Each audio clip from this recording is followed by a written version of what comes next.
Ապագա պարեկների ծառայությունը սկսվում է ոչ միայն ընդունելության քննություններից, այլև գիտակցված որոշումից ու առաքելության ճիշտ ընկալումից։ Հունվարի 23-ին ներքին գործերի նախարար Արփինե Սարգսյանը պարեկային ծառայության վարչական համալիրում հյուրընկալել է դիմորդներին ու ծառայության գործունեությամբ հետաքրքրված երիտասարդներին։ Վստահիր քեզ միացիր մեզ խորագրով իրազեկման արշավի շրջանակում անցկացված հանդիպման առանցքում ծառայության գործառնական էության ներկայացումներ։ Նպատակը պարեկային ծառայողի պատասխանատվության շրջանակը երիտասարդների շրջանում առավել տեսանելի դարձնելն էր, միաժամանակ ձևավորելով հստակ ու արժանահավատ պատկերացում իրականացվող բարեփոխումների ու ծառայության բովանդակային առանձնահատկությունների վերաբերյալ։ Սա հերթական աշխատանք դիտարկել չի կարելի, որովհետև հանրային անվտանգության կարևոր ֆունկցիայի հետ գործ ունենք եւ այս տեսանկյունից կարևոր է, որ ընկալումն էլ ճիշտ լինի։ Այստեղ նաև մենք խնդիր ունենք օբյեկտիվության, անաչառության, ինչով է կարևոր լինել օբյեկտիվ, ինչքանով է կարևոր լինել անաչառ բոլոր process-ներում, որովհետև դուք ներկայացնում եք Հայաստանի Հանրապետությունից։ Հայաստանի Հանրապետության անունից հանդես գալը պիտի ենթադրի գերօբյեկտիվություն, գերանաչառություն եւ այստեղ չպիտի լինեն յուրայիններ կամ ոչ յուրայիններ։ Եթե հարցեր կան, որոնք որ դեռևս չճշգրտված են, հարցեր կան, որ դեռևս անհանգստացնող են, այս փուլում ավելի լավ է ստանալ այդ հարցերի պատասխանները եւ վստահ լինել, որ դուք ճիշտ եք շարունակում ճանապարհը։ Ինչպիսին է պարեկային ծառայությունը ներսից, ինչ է կատարվում ծառայության կուլիսներում եւ ինչ է սպասվում ապագա պարեկներին։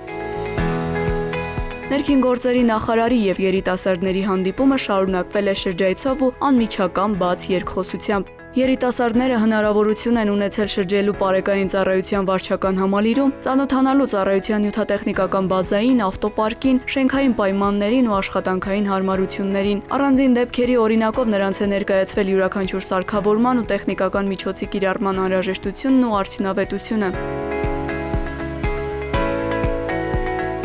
Շրջայցի ընթացքում երիտասարդները ներկայ են եղել նաև վերապատրաստման դասընթացի, ինչը ճանաչողական այցը փորձի փոխանակման վերածելու բացառիկ հնարավորություն էր։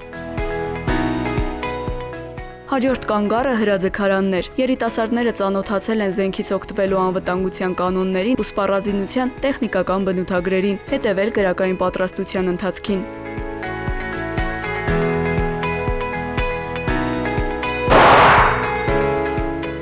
Իսկ մարզասրահում նրանք ականատես են եղել, որ ֆիզիկական պատրաստվածությունն ու մարզական կեցվածքը ծառայության անբաժանելի մաս են, ինչը փաստում է, որ պարեկի աշխատանքը պահանջում է թե մտավոր, թե ֆիզիկական կատարելագործում։ Շրջայցն ավարտվեց օպերատիվ կառավարման կենտրոնում, որտեղ երիտասարդները ծանոթացան ծառայության ամբողջական շղթային, մասնավորապես թե ինչպես է քաղաքացու ահազանգը վերածվում հստակ առաջադրանքի եւ օպերատիվ կերպով փոխանցվում կարգախմբերին։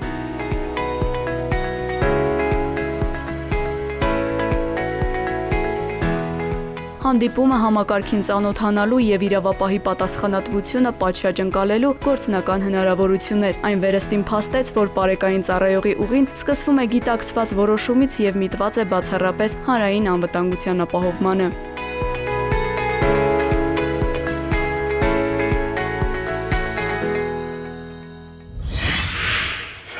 Ներքին գործերի նախարարության ոստիկանության պետ ներքին գործերի նախարարի տեղակալ Կամո Ցուցուլյանը հունվարի 26-ին անցկացրել է աշխատանքային խորհրդակցություն, որին մասնակցում էր քրեական ոստիկանության գլխավոր վարչության եւ տարածքային ստորաբաժանումների ղեկավար կազմը։ Կամո Ցուցուլյանն իր խոսքում ընդգծել է, որ խորհրդակցության առանցքային նպատակը աշխատանքի առավել արդյունավետ կազմակերպումն է։ Մշտապես նոր մարտահրավերների առնչվող ոստիկանության 4 հենասյունային ուղղություններում բարեփոխումները պետք է ծառայեն բացառապես իրենց առջև դրված խնդիրներին։ Ոստիկանության պետը փաստել է, որ համակարգի գործունեության արդյունավետությունը պայմանավորված է ստորաբաժանումների փոխկապակցված եւ համակարգված աշխատանքով, անդրադառնալով հակաիրավական արարքների կանխարգելման եւ օպերատիվ արձագանքման կարեւորությանը, նա ընդգծել է գործառույթների հստակ տարանջատման եւ թիրախային ուղղությունների հասցեական սահմանման անհրաժեշտությունը։ Առանձնահատուկ կարեւորվել է հանցագործությունների կանխման ու նախականխման նպատակով վերլուծական եւ օպերատիվ գործառնական միջոցառումների շարունակականությունը։ Հանձնարարվել է ակտիվացնել ապօրինի պահվող զենգզինամթերքի հայտնաբերման, թմրամիջոցների ապօրինի շրջանառության, կոռուպցիոն եւ տնտեսական հանցագործությունների բացահայտման, ինչպես նաեւ հովանավորչության բացառման ուղղությամբ աշխատանքները։ Հանձնարարվել է նաեւ ուշադրության կենտրոնում պահել անչափահասների կողմից կամ նրանց նկատմամբ կատարվող հանցագործությունները։ Քրեական ոստիկանության գլխավոր վարչության պետ Վարդան Վարդանյանը ներկայացրել է ենթակա ստորաբաժանումների կատարած աշխատանքների վիճակագրությունը, քննարկվել են առկա խնդիրներն ու անելիքները,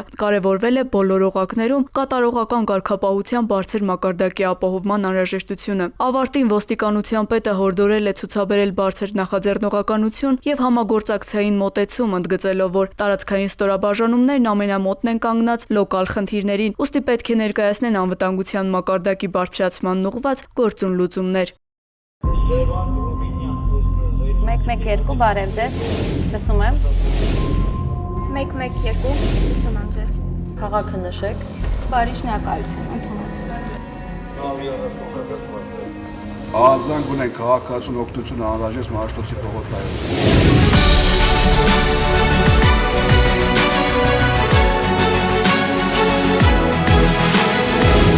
112 մեկ զանգ արագ արձագանք։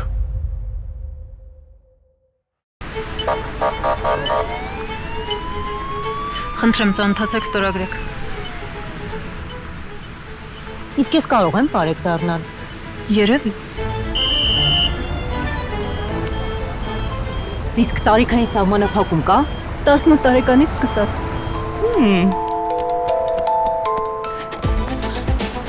Իսկ ֆիզիկական պատրաստվածություն կարևոր է։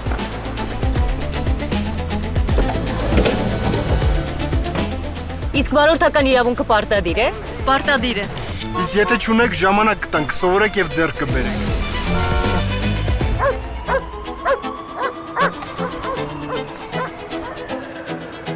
Իսկ քաղաքացիությունը պարտադիր է։ Պարտադիր է։ Վստահիր քեզ, միացիր մեզ։ Իսկ ես կարող եմ բարեկ դառնալ։ Երևի։ Հայաստանի Հանրապետության ներքին գործերի նախարարությունը հայտարարում է բարեկային ծառայության ընդունելություն։ Կառավարությունն իրազեկում է։ Կասկածելի անձանց եւ կազմակերպությունների միջոցով մի ստացեք եւ մի փոխանցեք դրամական միջոցներ։ Հարգելի քաղաքացիներ, ներքին գործերի նախարարության ոստիկանությունը հորդորում է դրսևորել առավելագույն զգոնություն, երբ անծանոթ անձինք հորդորում կամ խնդրում են իրականացնել դրամական միջոցների ընդունում եւ փոխանցում։ Ձեռնպահ մնացեք կասկածելի գործունեություն իրականացնող հիմնադրամների կամ կառույցների միջոցով դրամական որևէ փոխանցում ընդունելուց կամ կատարելուց։ Այդպիսի փոխանցումների հետևանքով կարող եք ոչ միայն ֆինանսական կորուստներ ունենալ, այլև ձեր կամքից անկախ դառնալ հանցավոր շղթայի մի մասը։ Եղեք զգոն եւ չեք դառնա զեղծարարության զոհ։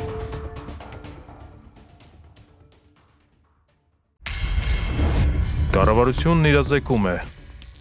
Հայաստանի Հանրապետության ներքին գործերի նախարարության ոստիկանությունը հորդորում է.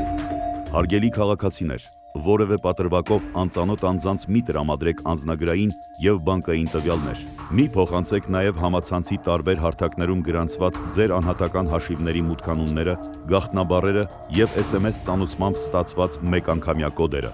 Նշված անձնական տվյալները փոխանցելով այլ անձանց, հավանական է, որ դրանք հետագայում օգտագործվեն տարբեր հանցավոր սխեմաներում ներգրաված անձանց կողմից, եւ արդյունքում կարող եք ոչ միայն զրկվել ձեր էլեկտրոնային դրամապանակների, բանկային հաշիվների, անհատական հաշիվների հասանելիությունից, այլև դառնալ ֆինանսական հափշտակությունների զոհ։ Հանցավորների ձեռքում հայտնված տվյալները կարող են օգտագործվել նաեւ այլ հանցագործությունների կատարման համար։ Եղեք զգոն, պահպանեք ձեր անձնական տվյալները։